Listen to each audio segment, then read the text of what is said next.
राष्ट्रवादीचे खासदार अमोल कोल्हे यांनी उपमुख्यमंत्री अजित पवारांची मंत्रालयात भेट घेतली आहे। राष्ट्रवादीच्या दोन्ही गटांनी कोल्हे आपल्या सोबत असल्याचा दावा केलाय, तर अजित पवार गटानं खासदार अपात्रतेबाबत लोकसभा अध्यक्षांकडे याचिका केली आहे, मात्र त्यातून कोल्हेंचं नाव वगळलंय। या याचिकेनंतर झालेल्या या भेटीमुळे चर्चा रंगली आहे।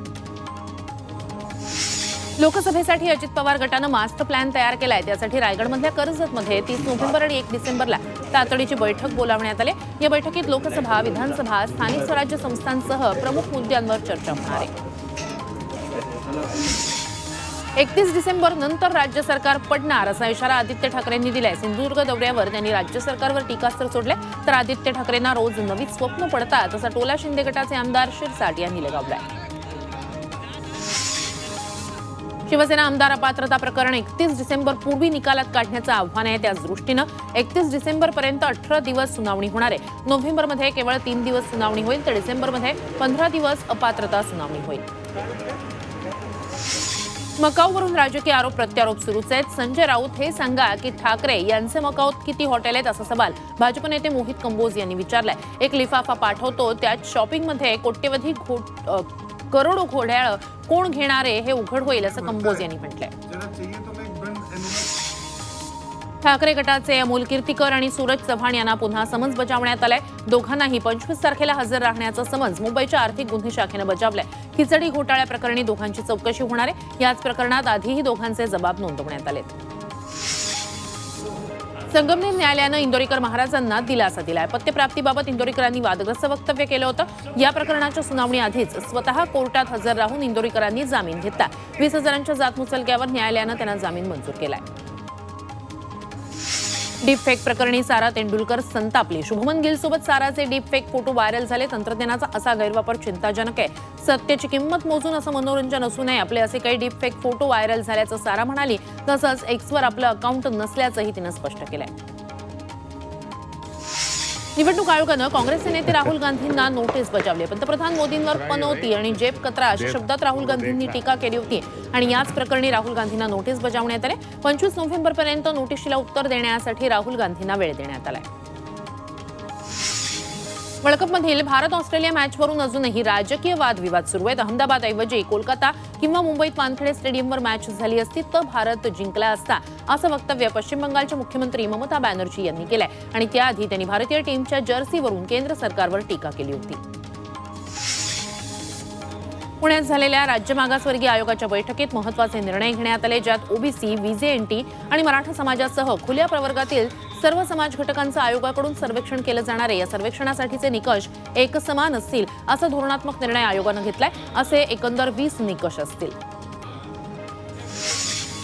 मंत्री छगन भुजबळांची हिंगोलीतील रामलीला मैदानावर ओबीसी एल्गार सभा होणार आहे। 26 नोव्हेंबरला सकाळी 11 वाजता भुजबळांची तोफ धडाडणार आहे। ओबीसींमधून मराठा समाजाला आरक्षण देऊ नये, ओबीसींची जनगणना करण्यात यावी यासह विविध मागण्यांसाठी हा महामेळावा घेण्यात येतोय आणि त्याची जय्यत तयारी सुरू आहे। फडणवीस तसंच भाजपकडून भुजबळांना पक्षप्रवेशाची ऑफर नसल्याचा खुलासा भाजप प्रदेशाध्यक्ष चंद्रशेखर बावनकुळे यांनी केलाय। जरांगे पाटलांनी भुजबळांच्या भाजप प्रवेशाचं वक्तव्य केलं होतं आणि त्यावर बावनकुळेंनी उत्तर दिलंय। सत्ताधारी पक्षात असताना भुजबळ भाजपात प्रवेश का करतील असा सवालही त्यांनी नंदुरबारमध्ये विचारलाय। जरांगे आणि भुजबळांच्या वादात आता ठाकरे गटाच्या नेत्या सुषमा अंधारे यांनी उडी घेतली आहे। मनोज जरांगे पाटील आणि छगन भुजबळ यांच्या आंदोलनाचा फोकस हल्लाय अशी टीका त्यांनी केली। आपण स्वतःला आर्थिक सामाजिक मागास म्हणत असू तर 100 जेसीबींनी फुलं उधळली जातात हे विसंगत आहे अशी टीका त्यांनी केली आहे। हिंगोलीत मनोज जरांगेंच्या सभेच्या नियोजनाची बैठक पार पडली। या ठिकाणी सभेसाठी 110 एकर क्षेत्राची स्वच्छता तसंच 150 एकरवर पार्किंगची व्यवस्था करण्यात आली। मात्र सभेची तारीख अजून निश्चित झालेली नाहीये, तरीही वेगात तयारी सुरू आहे। नांदेडमधील केंद्र सरकारची विकसित भारत संकल्प यात्रा मराठा समाजानं गावातून परत पाठवली। केंद्राच्या विविध योजनांची माहिती देण्यासाठी प्रशासनानं महादेव पिंपळगावमध्ये विकसित भारत संकल्प यात्रेचं आयोजन केलं होतं। मात्र या कार्यक्रमाला सकल मराठा समाजानं विरोध केला। नागपूर जिल्ह्यात 2,33,000 कुणबी जातीच्या नोंदी सापडल्या असल्या तरी त्यात 50 ते 60,000 नोंदी रिपीट असल्याचा दावा ओबीसी महासंघाचे अध्यक्ष बबनराव तायवाडी यांनी केलाय। त्यामुळे याची तालुकानिहाय छाननी करून नोंदी रिपीट आहेत का हे पाहायला हवं अशी मागणी तायवाडेंनी शिंदे समितीकडे केली आहे। मुंबईतील हवेची गुणवत्ता थोडी सुधारली आहे. सध्याचा प्रदूषणाचा निर्देशांक समाधानकारक आहे. शहरातील हवेची गुणवत्ता सुधारण्यासाठी महानगरपालिका विविध उपाययोजना करते. यासाठी महापालिकेने बांधकामांच्या ठिकाणी विविध निर्बंध लावले. पालघर जिल्ह्यातील डहाणू तलासरी तालुक्यातील काही गावं भूकंपाच्या धक्क्यानं पुन्हा हादरली आहेत. 2.9 रिश्टर स्केल क्षमतेचा भूकंपाचा सौम्य धक्का जिल्ह्याला बसला. संध्याकाळी 4:08 दरम्यानची ही घटना आहे. कोल्हापुरात इचलकरंजी शहरातील मेन पाईपलाईनला गळती लागली. यामुळे 15 ते 20 फुटांपर्यंत पाण्याचं कारंज उडून लाखो लिटर पाणी वाया गेलंय. परिणामी इचलकरंजी शहराचा पाणी पुरवठा विस्कळीत होण्याची शक्यता आहे. महासत्ता चौक ते टाकवडेकडे जाणाऱ्या रस्त्यावर ही पाईपलाईन आहे. भिवंडीत अतिक्रमण हटवायला गेलेल्या पालिका पथकावर दुकानदार आणि फेरीवाल्यांनी हल्ला केलाय. बागे फिरदोस ते बाला कंपाऊंड या रस्त्यावर अतिक्रमणावरील कारवाई दरम्यानची ही घटना घडलेली आहे. अखेर पोलिसांनी सौम्य लाठीचार्ज करत जमावाला पांगवलं.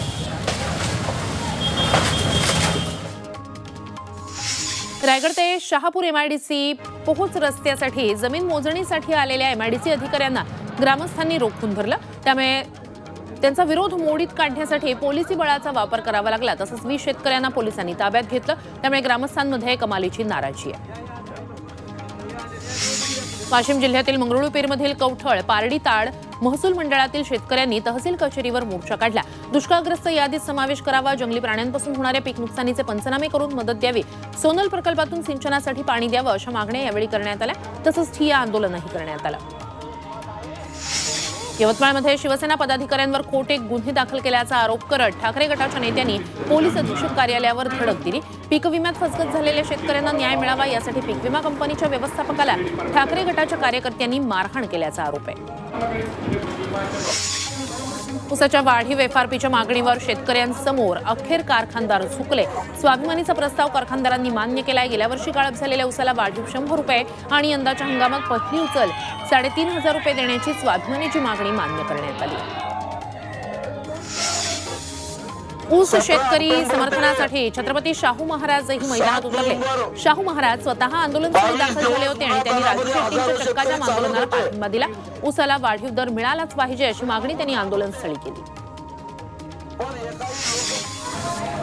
वाशिम जिल्ह्यात युरिया खताची कृत्रिम टंचाई निर्माण झाली. रब्बी हंगाम सुरू असल्यानं शेतकऱ्यांकडून खतांची मागणी वाढली आहे. मात्र जिल्ह्यात खतांचा पुरेसा साठा नसल्यानं शेतकरी चिंतेत आहेत. कृषी विभागानं कृषी सेवा केंद्रांची पडताळणी करून तिथला खतांचा साठा जाहीर करावा अशी मागणी शेतकऱ्यांनी केली आहे.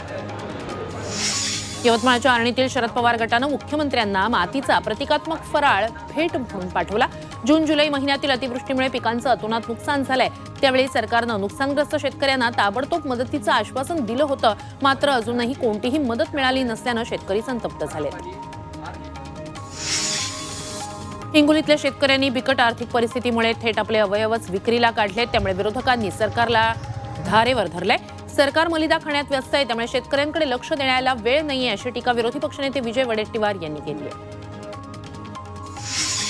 जालन्याचे पोलीस अधीक्षक तुषार दोशी यांच्या बदलीला स्थगिती देण्याची मागणी शालेय शिक्षण मंत्री दीपक केसरकर यांनी केली आहे. तसं पत्र त्यांनी मुख्यमंत्री एकनाथ शिंदे यांना लिहिलंय. अंतरवाली सराटीत झालेल्या लाठी हल्ल्याची चौकशी पूर्ण होईपर्यंत बदलीला स्थगिती द्या अशी मागणी त्यांनी केली आहे.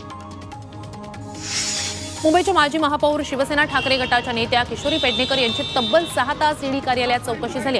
कोरोना काळातील कथित बॉडी बॅग घोटाळ्याप्रकरणी किशोरी पेडणेकर यांची चौकशी करण्यात आली आहे. ही चौकशी सुरू असताना भाजपचे नेते किरीट सोमय्या ईडी ऑफिसमध्ये गेले होते. आपण सगळ्या प्रश्नांची खरी उत्तरं दिली आहेत असं पेडणेकरांनी चौकशीनंतर सांगितलंय.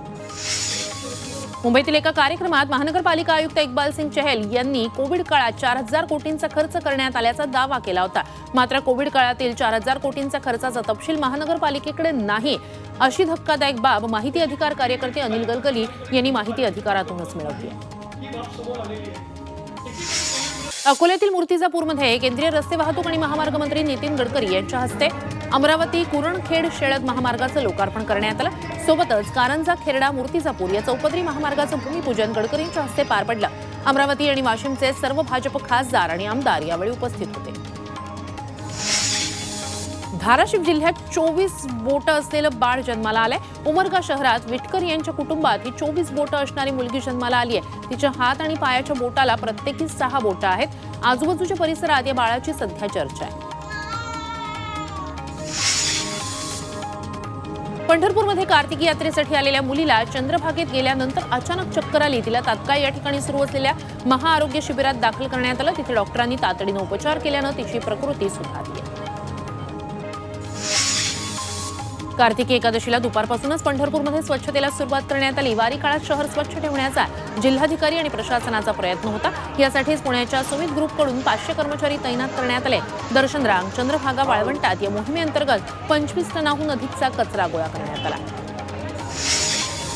मुंबईत यशवंतराव चव्हाण प्रतिष्ठानमध्ये बालस्नेही पुरस्कार वितरण सोहळा पार पडला. बालकांच्या हक्कांसाठी उल्लेखनीय काम केलेले परभणीचे पोलीस अधीक्षक रागसुधा आर आणि तत्कालीन जिल्हाधिकारी आचल गोयल यांना या पुरस्कारानं गौरवण्यात आलं.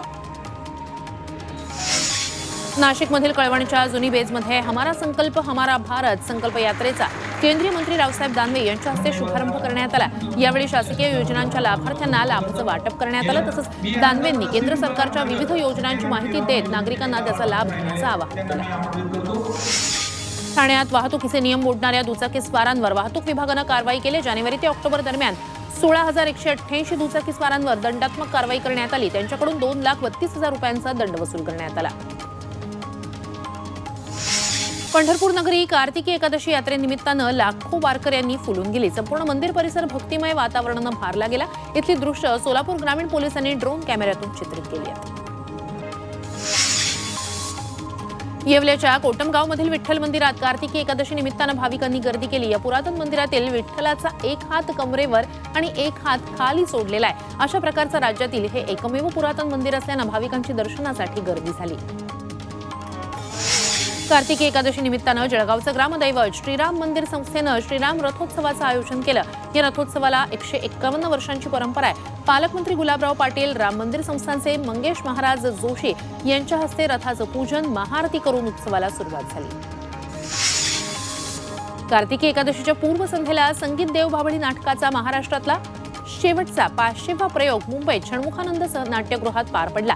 यावेळी रसिकांनी नाटकाच्या टीमला उभं राहून मानवंदना दिली आणि त्यामुळे कलाकार भावूक झाल्याचं पाहायला मिळालं. लेखक आणि दिग्दर्शक प्राजक्त देशमुख यावेळी केलेल्या भाषणानं त्यांनी उपस्थितांची दाद मिळवली. तामिळनाडूमध्ये मुसळधार पाऊस झालाय. त्यामुळे मेट्टपल्ली कुनूर मार्गावर दरड कोसळलेली आहे. वाहतूक ठप्प झाली. तर रस्त्याच्या कडेची अनेक झाडं उन्मळून पडलेत. बसवर झाड कोसळल्यानं बसचं मोठं नुकसान झालंय. खबरदारीसाठी म्हणून तामिळनाडू प्रशासनानं शाळांना सुट्टी जाहीर केली आहे. केरळमध्येही पावसानं धुमाकूळ घातलाय. रात्री झालेल्या मुसळधार पावसामुळे तिरुवनंतपुरम शहरातील रस्त्यावर पाणी साचलं. नागरिक आणि वाहन चालकांना पाण्यातूनच मार्ग काढावा लागतोय. तर अनेक भागातील वीज पुरवठा खंडित झालाय. बातमी पुण्यातून आहे. पुण्यात झोपमोड केल्यामुळे भाडेकरूनं घर मालकाची हत्या केली आहे. घरासमोर दुचाकीचा जोरात हॉर्न वाजवून झोपमोड केल्यानं भाडेकरूनं घर मालक दादा ज्ञानदेव खुले यांना पाण्याच्या टाकीत बुडवून ठार मारले. पुण्यातील हडपसर रस्त्यावरच्या उरळी देवाची परिसरातील ही घटना आहे. या प्रकरणी भाडेकरू संतोष धोत्रेला अटक करण्यात आली आहे. कल्याणमध्ये वाटेत लोकांना मारहाण करून लुटणाऱ्या 3 सराईत गुन्हेगारांना अटक करण्यात आले. वालधुनी परिसरात काही दिवसांपूर्वी मध्यरात्री एकाकडे पैशांची मागणी करत या तिघांनी त्याला रॉडनं मारहाण केली होती आणि त्यावेळी इतरांनाही त्यांनी धमकावलं होतं. अखेर या तिघांना अटक करण्यात आली आहे. वसई विरार शहरात अल्पवयीन मुलींवर लैंगिक अत्याचार करणाऱ्या विकृतांची दहशत निर्माण झाली आहे. तुळींज पोलिसांनी यातील 2 विकृतांची छायाचित्र जारी केली आहेत. त्यांची माहिती देणाऱ्याला बक्षीसही जाहीर करण्यात आलंय. हे विकृत मुलींना वाटेत अडवून त्यांच्यावर लैंगिक अत्याचार करतात आणि यामुळेच पालकांमध्ये भीतीचं वातावरण आहे. साताऱ्यातील वाईमध्ये इलेक्ट्रिक मोपेडनं अचानक पेट घेतला. यात मोपेड जळून खाक झाले. दुपारी 2:30च्या सुमारास गणपती मंदिर रस्त्यावर अचानक इलेक्ट्रिक मोपेडचं शॉर्ट सर्किट होऊन आग लागली. सुदैवाने यात कुणालाही इजा झाली नाही. पुण्यातील बाणेर परिसरात शाळेतून घरी जाणाऱ्या 9 वर्षांच्या मुलाच्या डोक्यात सळई पडून त्याचा मृत्यू झालाय. गणराज चौकाजवळ मुख्य रस्त्यावर नवीन इमारतीचं बांधकाम सुरू आहे. तिथून हा मुलगा जात होता. रुद्र केतन राऊत असं त्याचं नाव आहे. मुंबई अहमदाबाद राष्ट्रीय महामार्गावर पालघरच्या मेंढवणमध्ये भीषण अपघात झालाय. भरधाव कारचं वरचं चालकाचं नियंत्रण सुटलं. कार विरुद्ध दिशेने येणाऱ्या टँकरला धडकली आणि यात दोघांचा जागीच मृत्यू झालाय. तर एकाची प्रकृती चिंताजनक आहे. धुळ्यातून एक धक्कादायक बातमी आहे. तरुणीची तिच्याच मित्रानं गळा चिरून निर्घृण हत्या केली आहे. अनिकेत बोरसे असं आरोपीचं नाव आहे. त्यानंतर त्यानं विष पिऊन आत्महत्या केली आहे. विरार पूर्वेतील द्वारका नगरी बिल्डिंगच्या 2ऱ्या मजल्यावरील घराला आग लागली होती. आगीचे मोठे लोळ खिडकीतून बाहेर आल्यानंतर स्थानिकांच्या ही बाब लक्षात आली। वसई विरार महापालिकेच्या अग्निशमन जवानांनी आगीवर नियंत्रण मिळवलं। या दुर्घटनेत कोणतीही जीवितहानी झाली नाही। आपल्या आजाराविषयी चौकशी करावी आणि खोटं असेल तर त्यांनी आपल्याला भर चौकात जोडे मारावे किंवा मग आपले जोडे खायला तयार राहावं, असं थेट आव्हान एकनाथ खडसे यांनी गिरीश महाजनांना दिलंय। महाजनांनी खडसेंच्या आजारपणाविषयी टीका केल्यानंतर खडसेंनी हे प्रत्युत्तर दिलंय।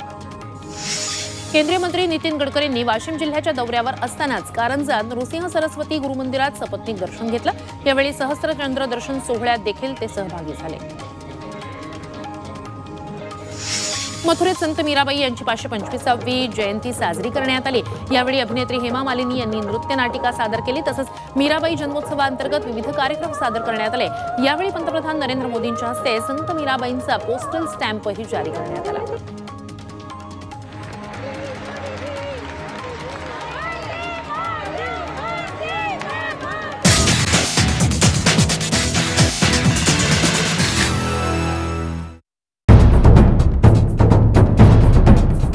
सह्याद्रीची उंची म्हणजे